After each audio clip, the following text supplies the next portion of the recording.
No Salmo 127, no versículo 3, o salmista Davi diz: os filhos são herança do Senhor e o fruto do ventre do seu galardão. Uma coisa que tem me chamado a atenção nos últimos tempos é que nós temos perdido a realidade da responsabilidade como pais. Os filhos são responsabilidade dos pais. Muitas vezes nós cremos sinceramente que essa responsabilidade deve ser tirada do nosso lar e colocada nas escolas, nas igrejas. Mas a realidade, meus amados, é que Provérbios 22:6 diz: instrui o menino no caminho que deve andar e até quando for grande não se desviará dele. A primeira responsabilidade dos pais é no lar.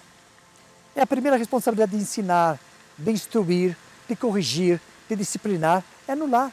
Essa é a primeira responsabilidade. Instrui o menino no caminho que deve andar. A segunda responsabilidade é o lar que forma o caráter. É o lar que forma a personalidade do menino, da menina, e torna eles o exemplo para serem o que os pais ensinam, o que os pais formam nesse caráter daquela criança.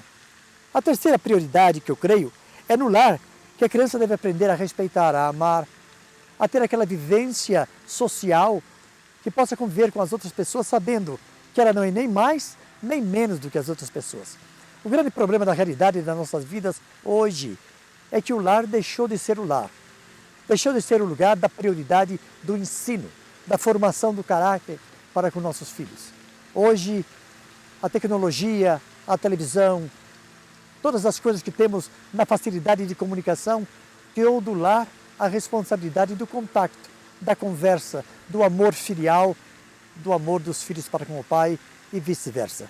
Portanto, meus amados, eu creio que ao invés de culparmos a sociedade, ao invés de darmos responsabilidade legal para a polícia, para outros setores da lei que têm que ajudar os nossos filhos, eu creio que temos que voltar à palavra de Deus.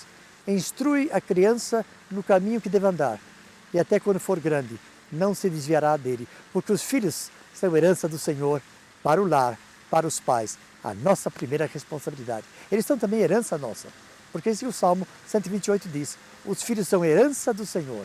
Voltemos ao lar.